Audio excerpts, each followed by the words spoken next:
Hello and good evening, guys. Today we are back with another solution of a problem which is also the problem of the day and marked as a hard problem on lead code named minimum replacements to sort the array, in which we are given many arrays. We have to break the elements down whenever required to make the array sorted. Let's take an example of what we want to do. Let's take this example that we have been given an array with elements 3, 9 and 3. So for making the resultant array to be sorted, we will break the number 9 down into 3, 3 and 3, and which will thus make the resultant array sorted, and we just have to return the minimum number of operations that are required to perform this task. Now in this test case, let's say if we break down 9 into 6 and 3, and then we break down 6 into 3 and 3.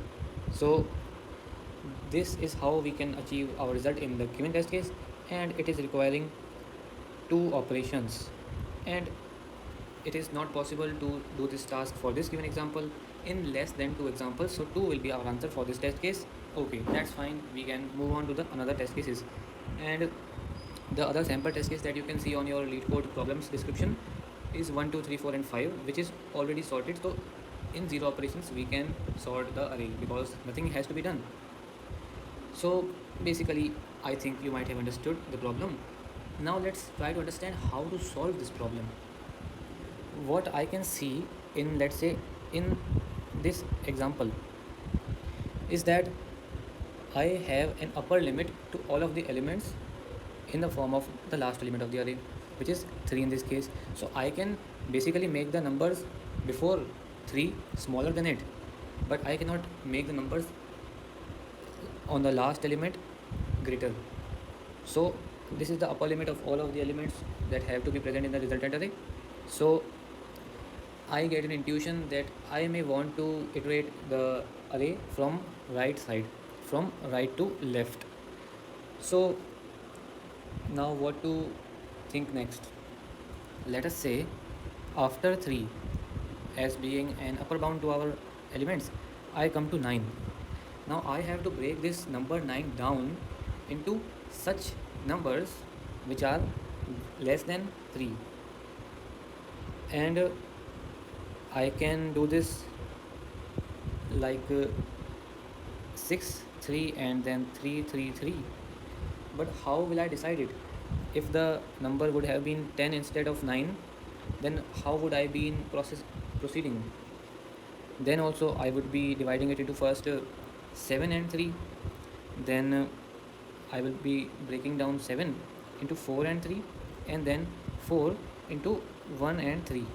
But if I break down 4 into 1 and 3, the number which is at the index before 9, or let's say before 10 in our case, is 3. So the number 3 will also be have to broken down into smaller numbers, and if the smallest number in the broken down parts of 10 is 1, then 3 also must be broken down into 1 1 and 1, which will of course require two operations. So this can be one of the solutions, but we are not sure whether this is the minimum number of operations to do this task. Seeing the code itself, the code is very small, although it is a very hard problem. I will tell you why it is marked as a hard problem, although the code is very small and very easy. So we can just start to look at the code, and I will explain you each and every step as we come along it. So we begin with the code by making an integer n, which is nums.size, and we make a variable answer to store our answer, which is the minimum number of operations required to perform our task of sorting the array, which will also be returned at the end.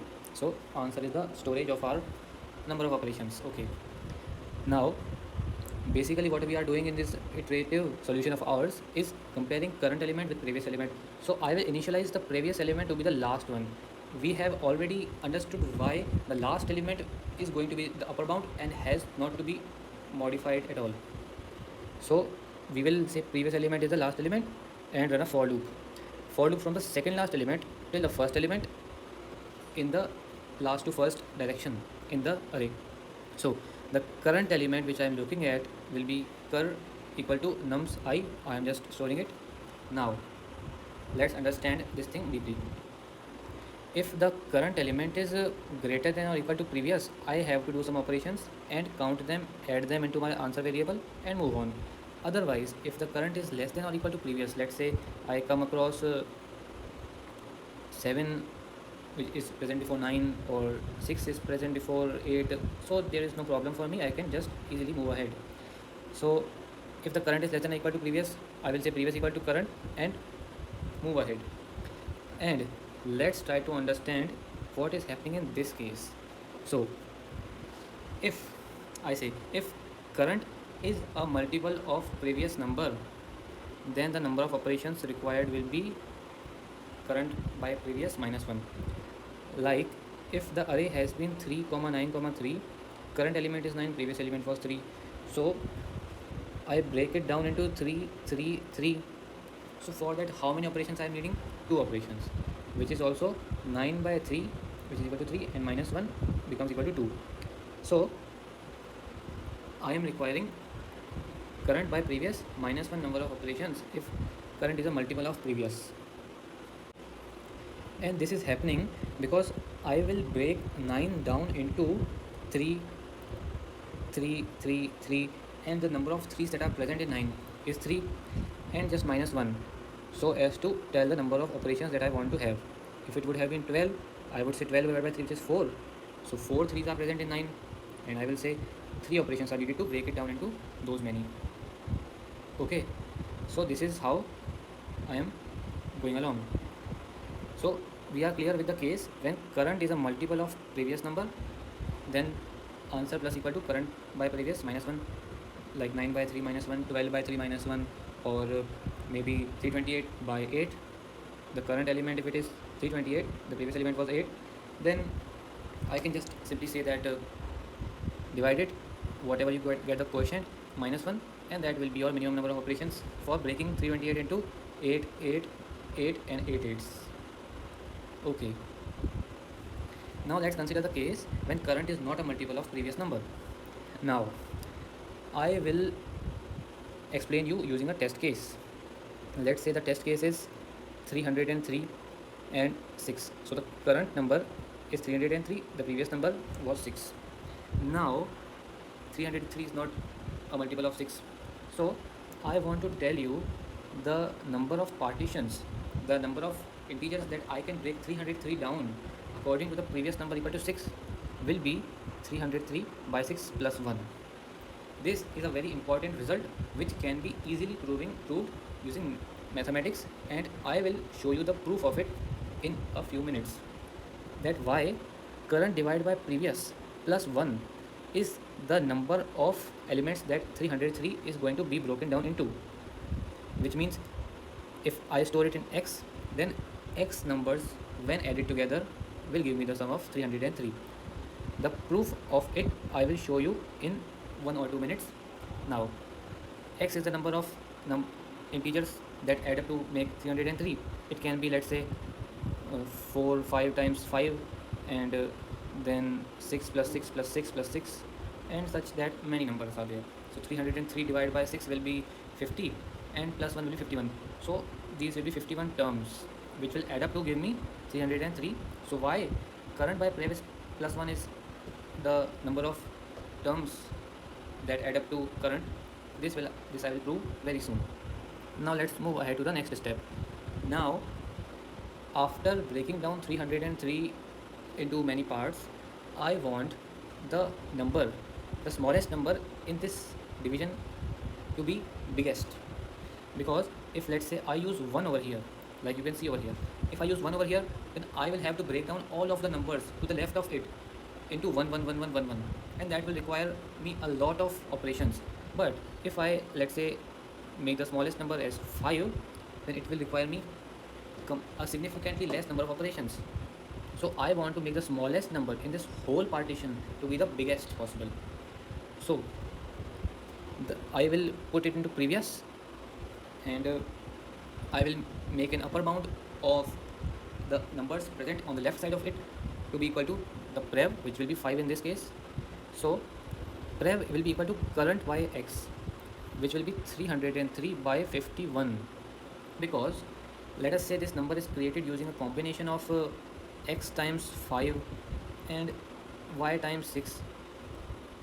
So the if I take the average of all of the numbers, it will be between 5 and 6. Okay, so it will be 5 and between 5 and 6. So the minimum number will be the floor of this average. So 303 divided by 51 gives me an average of 5.8 or something. So the floor value of that will become equal to 5. So this will give me the minimum, or you can say the smallest number in this whole partition.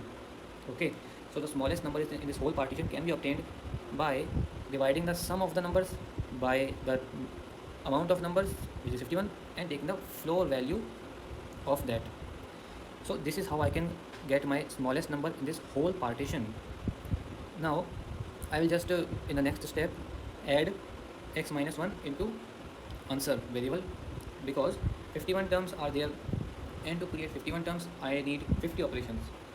You can say for creating x number of terms I need x minus 1 operations. So I will just add it, and I will multiply it with 1 ll, because answer is a long variable and x is an int variable. So we have understood why prev is working, means how we are getting 5 in the variable prev and just adding our number of operations into answer. But the proof of this part is remaining.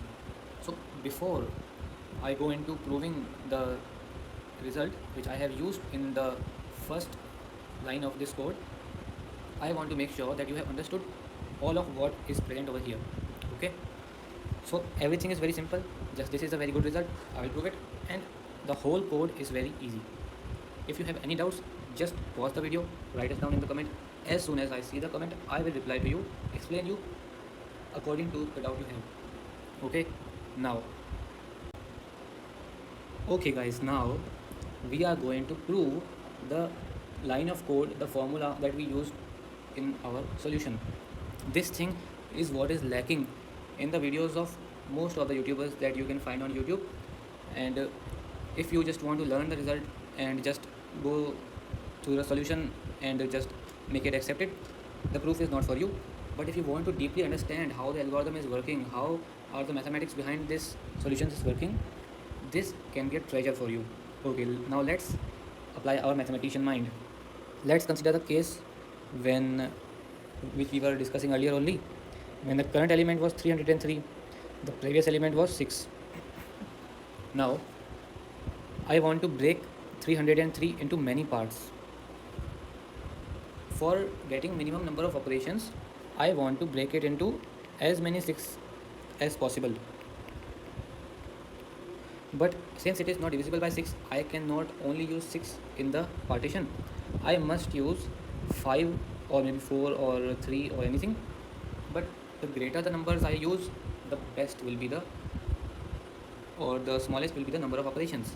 So I will do that. Let's use 6 plus 5s. Now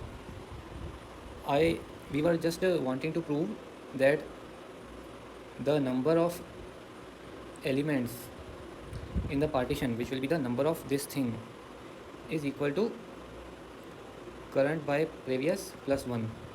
This is what we want to prove, that why this thing is happening, why this formula is working fine. Let us say I use x times 5 and y times 6 to make up 303.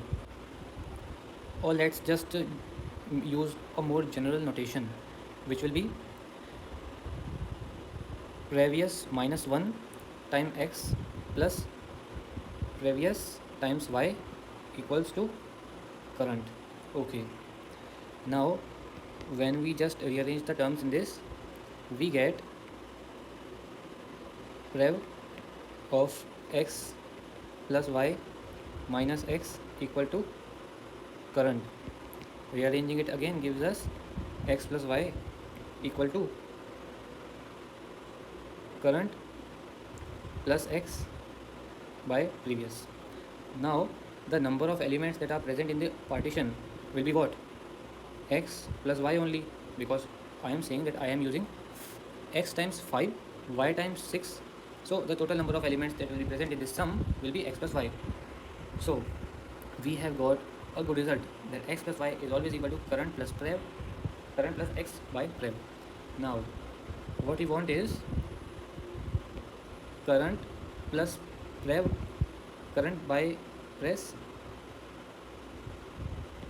What you want is current by prev plus 1. So now let me tell you that when current is equal to 3, it is smaller by 3 to the just nearest and smaller multiple of 6. Okay, now for making it a multiple of 6, how many times do I have to subtract 5 from it? I can go it turn by turn. Let's say 303 minus 5, 298 is not a multiple of 6. 293 is not a multiple of 6. 288, yes, it's a multiple of 6. So a possible value of x can be 3 and y can be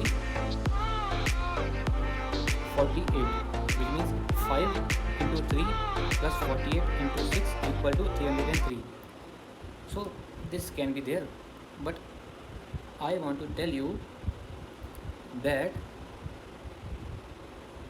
the difference between the next multiple of current, next multiple of 6 from current, the next multiple of 6 from current is 306. It is differing by 3. Okay, so what I am saying is I will need 3 times the number 1 smaller than the current number. Okay, so this will mean that 303 will be equal to 300 plus 3, and when I say 300 plus 3 and plus 3 divided by previous, so this is what this expression is also meaning. So this will give me 50 plus 6 by 6 equal to 50 plus 1 equal to 51. So x will always be equal to the difference between the current number and the next multiple of previous. Okay, so when x is added to the difference, or x is added to the remainder of 303 when divided by 6, it gives me a number equal to prev always, and prev when divided by prev gives me 1. So this is how this expression becomes equal to curve by prev plus 1, which is equal to x plus y. So we have come to conclude that x plus y is equal to current divided by integer division of it by prev plus 1. So what is it equal to? The number of elements in the sum. So this is what is getting done in the code that we have written, current by prev plus 1. So this you may call an observation or a tough thing to observe and use in mathematics, but this is what is actually working behind the code, and more simply behind this specific line. So these things are what make this problem a hard one, and otherwise the code is very short. If you know this result, then you can implement it directly as soon as you see the question, if you remember this question. So I would recommend you to try to prove this thing on your own, so that you can understand it by heart and develop an ability to get an intuition as soon as you see such problems. Okay, so that was all from my side. Let's meet in the next video on our channel, and we will wait for you to come to see our next video. Thank you very much.